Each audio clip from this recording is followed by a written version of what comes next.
Right, we've drained all that crappy fuel, so now it's time to play marbles. So, plan is to put CLR in the tank. Can't smell as bad as that fuel. Whole thing. Don't even know what I'm going to do with this, but you know. Here we go. Little fella. The variety I like to use from Big W for $3. You know, I tried to Red Dot, I couldn't find them, Reject Shop, I couldn't find them. Big W, if you lost your marbles, it's where you need to go. And then goes the rest.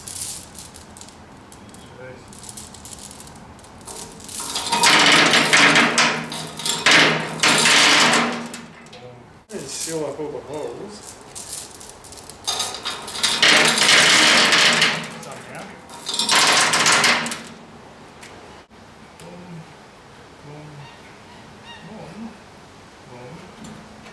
Actually, what I should do is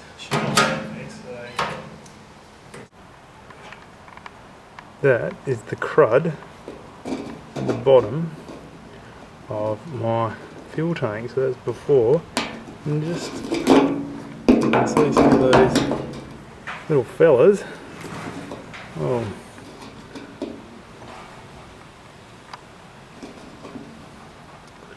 This is harder than I thought.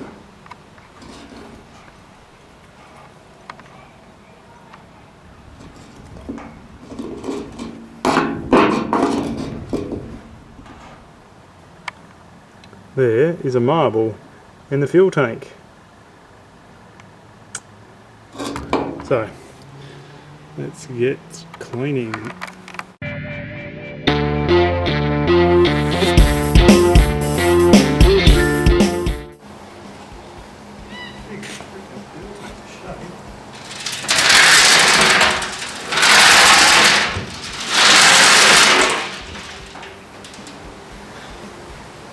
Not the kind of thing you should do if you get a hangover.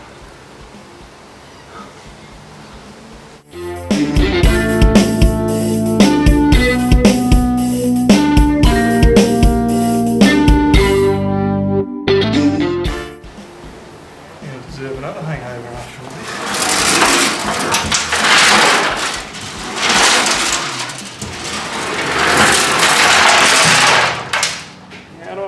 Alright, so we made some good progress. Can show you. So it does its job, but it's just very hard with a large fuel tank to clean. So made some decent progress. What I'm going to do is soak the fuel tank in a solution, probably for a couple of days, to let that rust break down, and then I'll clean it out. It worked, but there's a lot more rust than what I first thought, so we'll keep chugging away at it. Yeah, so stay tuned for round 2. Alright, so I've just gone into Coles and I bought 22 bottles of white vinegar. So this is what 22 bottles of white vinegar looks like. Right there. And it is really hot outside. You'll see it's got to be about 38 degrees. So let's jump in the car and see how hot it is. Whew. So it's 5:43 p.m. and it's, you can see it, it's 39 degrees. So now I'm about to head to another Coles to get 18 more bottles of 2 litre white vinegar. So I'm crossing my fingers and hoping that this works. But stay tuned. So it's $1.20 a litre, so it's not expensive. And then I've got the bicarb soda there, which apparently neutralises the acid from the vinegar afterwards. So we'll give this a go. The tank itself is a 76 litre tank, I think, or 78 litre tank. So plan is to fill it up completely. That's why I bought a couple of extra bottles. But just so you can see, hopefully this one works better. So yeah, so you can see on the inside there, that's what it looks like at the moment. So it's currently about 32 degrees. The next couple of days are going to be so 40 degrees.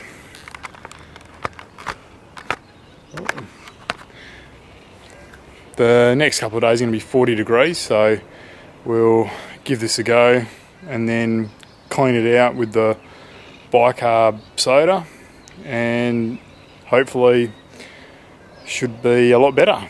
But let's get started.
Alright, so there we have it.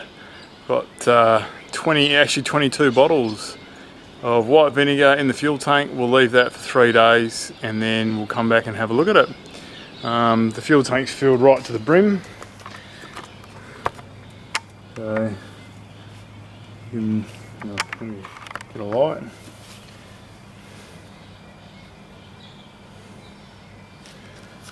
So, oops. There's the vinegar all the way up to the top. So come back 3 days, check it out.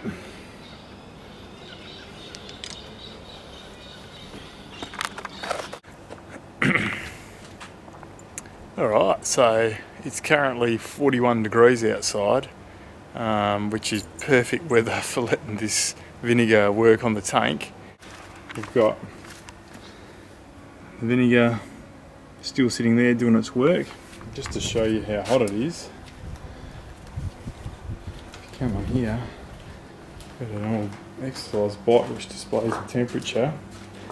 So it's currently showing in the shed with the doors closed 51 degrees. So it's really hot. Everything is like really hot to touch, but should be perfect temperature for this vinegar to do its stuff. So plan is to let it sit for today, and then tomorrow morning we'll take it out, drain the vinegar, put the bicarb soda in and see what it's done. So until tomorrow, see you then. Alright, so this is part 2 of the fuel tank clean out. There's a birthday party going on next door, so I can't record with audio in the shed because of the music playing. There'll be YouTube copyright. But what I've done is I've put 42 2-litre bottles of white vinegar in the fuel tank, and I've let that sit for a week. So now I'm going to empty it out, put some more marbles in there with a little bit of vinegar and shake the rust out, and then I'll neutralise it with bicarb soda. I'll high pressure it out, and then I'll put some either acetone or maybe some alcohol or grease and wax remover in the tank so I don't get flash rust. And then we'll put it back together and put it back in.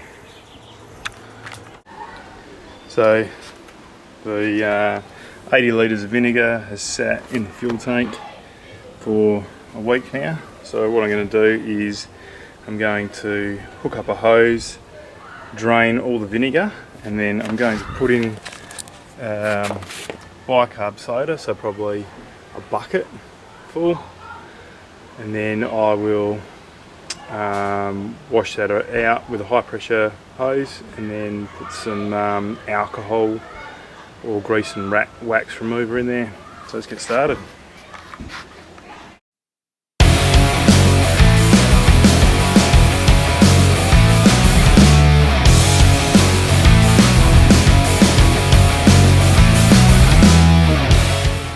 So vinegar's drowning out. You can see the colour there. So we'll see the end result.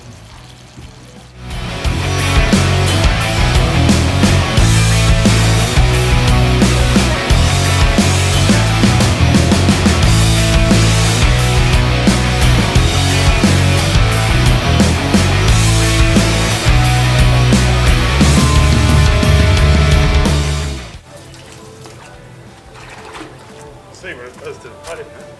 The vinegar's coming out.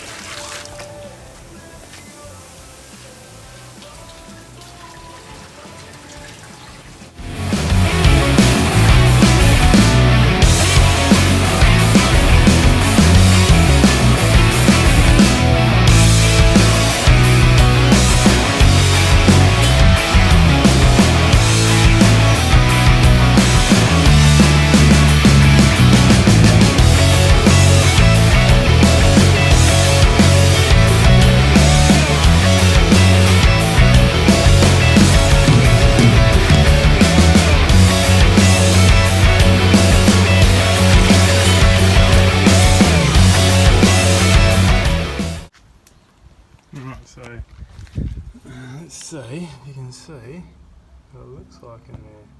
I'm using my phone camera because of the LED light, and it's not focusing.